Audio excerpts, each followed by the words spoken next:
What once started as the smaller scale side of the gaming industry has now become a dominant creative force to be reckoned with some of the best games every year being produced by indie game developers of all persuasions.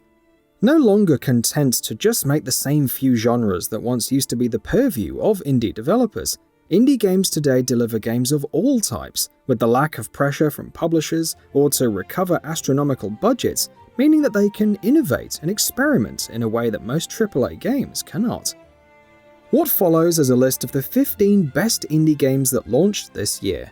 But these games are so great that most of them could well find themselves on a list of the 15 best games of the year, period, and no one would bat an eye. Note, the nominees and winner were decided by an internal vote held among the entire GamingBolt staff.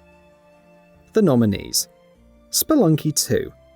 No other game has perhaps done as much to popularize the roguelike as the original Spelunky did. While the game was already well received upon its original release on the Xbox 360, it was the subsequent redo on the Vita and then on other systems that made it the universally beloved game that it is today.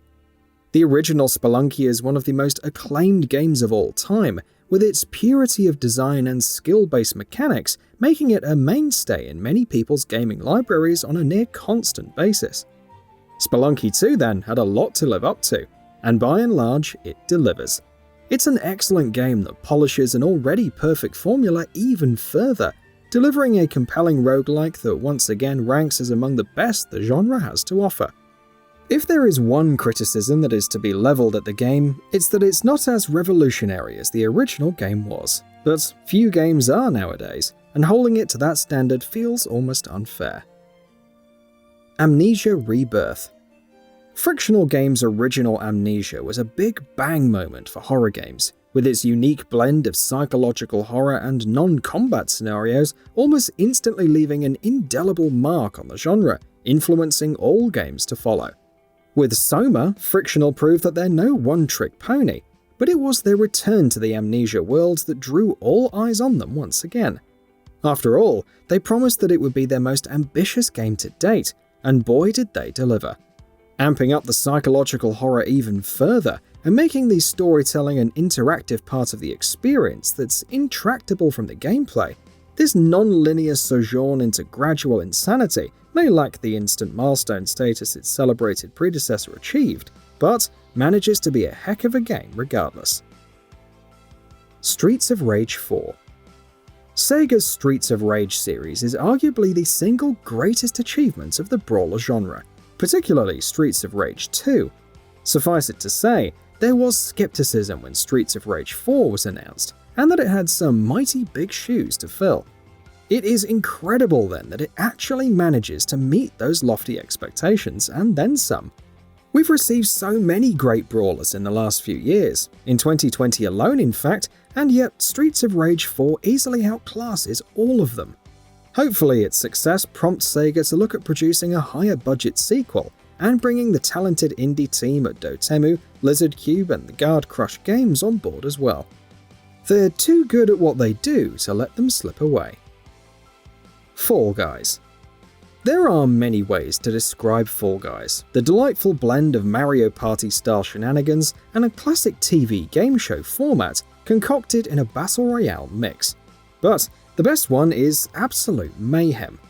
Mediatonic struck gold with Fall Guys when it launched earlier this year, and that's because the game is just so gloriously, ridiculously, absurdly fun.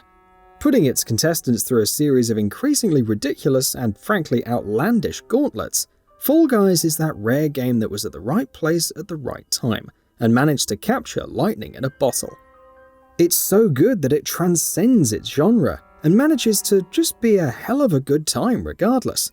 The true mark of a great multiplayer game is that you manage to enjoy yourself regardless of whether or not you win, and if that's the metric by which one is to be judged, then Fall Guys stands as among the best multiplayer games we've received in a very long time. Spiritfarer.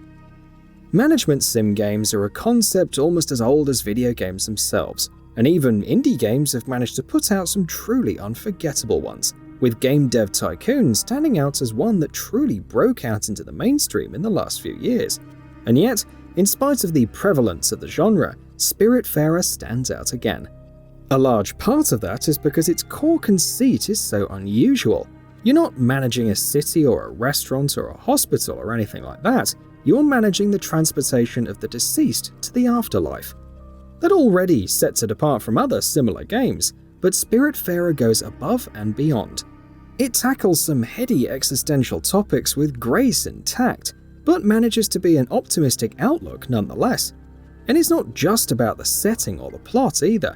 The core gameplay is remarkably addictive, with the central loop likely to keep players engaged into the early hours of the morning before they realize that they let all that time slip away. Like the best sim games, Spiritfarer can be lethal if consumed unmoderated, and that's really the highest compliment we can give it. Risk of Rain 2. Some of the best work in fiction has followed people stranded in space. Games themselves have seen seminal entries such as Metroid and Alien Isolation, based on the same central conceit. Risk of Rain 2 manages to rank among the best that this concept has to offer. Survival and roguelike indie games are a dime a dozen, so it's to Risk of Rain 2's credit that it manages to stand out so much regardless. There isn't much that Risk of Rain 2 really does that's different from other games in the genre, other than a surprisingly well-handled transition to 3D. And it still suffers from some of the jank that plagues all early access titles. That in fact speaks more than anything else to just how high a quality the game is, that in spite of all of these potential shortcomings, it still manages to stand out as much as it does, as well as it does. Ori and the Will of the Wisps. The original Ori is already arguably one of the best games ever made. At the very least, it ranks as one of the genre greats for Metroidvanias. And yet, Ori and the Will of the Wisps, the long-awaited sequel, manages to outdo it so thoroughly in every regard that it's not controversial to say that Blind Forest has been made obsolete and redundant by its own sequel. A masterwork of tight, breathtaking design, Will of the Wisps expands upon the original game's strengths, works to address its shortcomings, and also takes liberal inspiration from some of the other genre greats that have come in the years since the original title's launch, such as Hollow Knight. That Ori and the Will of the Wisps can legitimately lay claim to being one of the best games of not just this year, but this generation, when there have been so many great games in this period, should tell you everything you need to know about just how great it really is. Honestly, we can't wait to see where Moon Studios goes next. If Found. In the last few years, we've seen increasingly accomplished examples of games that are not loud or explosive, as so many are wont to be, but contemplative and introspective. If Found is cut from that latter cloth, presenting itself as an adventure game following a young girl who must delve into her past to try and solve a mystery intractably tied to an impending world-ending cataclysm. Gorgeous art, resonant writing, and some stirring sound design make this game a painful, haunting, but ultimately rich and evocative experience that truly stands out as a remarkable example of what games can accomplish, and how much they can be true works of art. Florence. It should come as no surprise to anyone that the minds behind Monument Valley were able to deliver an incredible game such as Florence. But this game still stands out due to just how remarkably well it blends storytelling and gameplay, all while tackling some universally identifiable themes. Florence, the eponymous protagonist, is disaffected at the age of 25, with no idea of where her life is going, all until she meets a young man who shows her a new way to look at the world. Following a charming and sweet story of young love, Florence is a staggering achievement of true storytelling delivered via interactivity, and is hopefully a portent of how storytelling in video games will evolve and develop in the coming years. The Pathless.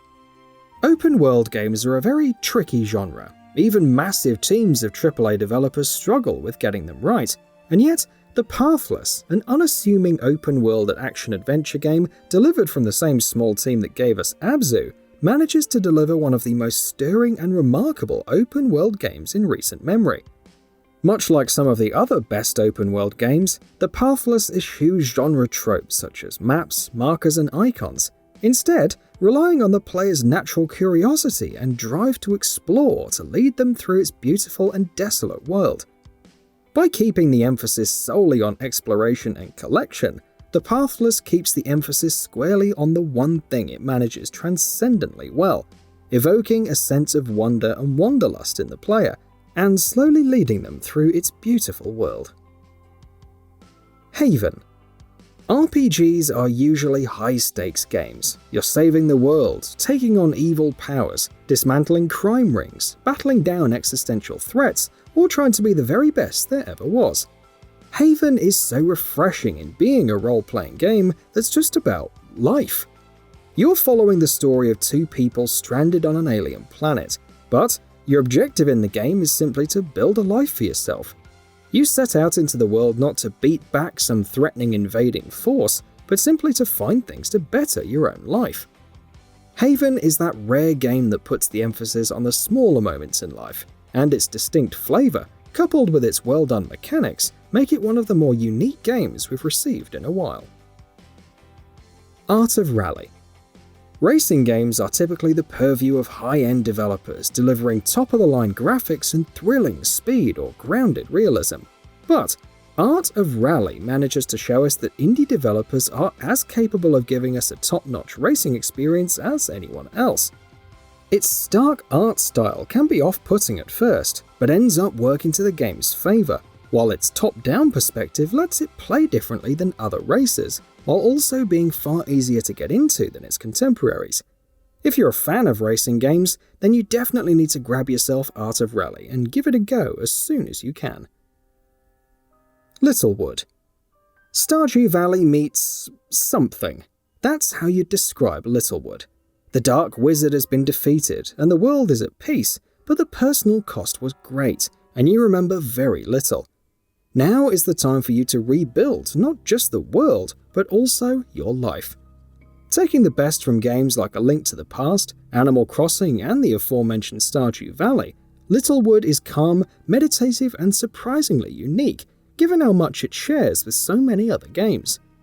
Right now, it's flown a bit under the radar, but here's hoping that the plaudits it has received, as well as its impending console launch, will help it catch the eye of many others in the future. Hades. You knew this was coming. You knew this would be on this list. Few games, indie or otherwise, have managed to capture the zeitgeist like Supergiant's latest effort did when it launched on PC and Nintendo Switch earlier this year, after a long early access gestation period. Hades joins the rarefied company of games such as Stardew Valley, Undertale, Hollow Knight, and Celeste in becoming an indie title that transcends those indie origins and becomes a mainstream hit regardless. And all that hype is backed up by an incredible game. Hades is a remarkable roguelike, a roguelike for those that don't like roguelikes. It achieves this by minimizing the frustrations typically associated with the genre, while delivering enough depth and nuance to placate even hardcore genre fans. It's extremely strongly designed and well balanced, and a tour de force of video game storytelling, with some fantastic writing and voice acting making the narrative a surprisingly compelling raison d'etre to keep playing, again and again and again, even after you've died so many times. A masterpiece of game design and storytelling, Hades is arguably the most important roguelike since the original Spelunky, and well and truly one of the all-time great games. LEVELHEAD. Another great example of the vast range of genres that indie developers and games now cover, LEVELHEAD lets you create, share, and play your own platformers, in the tradition of games such as Super Mario Maker and Little Big Planet. It's remarkably intuitive, hilariously well contextualized, and even the platforming mechanics work well. With great sharing features and cross-platform play functionality, this is also a game where you're guaranteed to find a community, whether you fall on the creator or the player side of the equation. LEVELHEAD is a remarkably full-featured game, and is yet another example of the stunning ambition indie games so often display now. The winner, Ori and the Will of the Wisps. Moon Studios have perfected the Metroidvania with Ori and the Will of the Wisps, a game so incredible that it received the vaunted GamingBolt 10 when it launched earlier this year. The biggest problems with the game upon launch, its technical performance, have long since been ironed out, leaving nothing but a triumph of game design for players to experience, with little to no friction along the way. Stirring music, gorgeous art, tight controls, and literally mind-bending level and world design all come together to make Ori and the Will of the Wisps a true standout game, and GamingBolt's Indie Game of the Year 2020, a title that it truly deserves. Here's hoping Moon Studios manages to scale even higher heights with their next game. And that wraps it up. If you like what we're doing, please consider subscribing to our channel. We upload new videos daily, so make sure you don't miss them by subscribing. We appreciate your support, and we thank you for checking us out.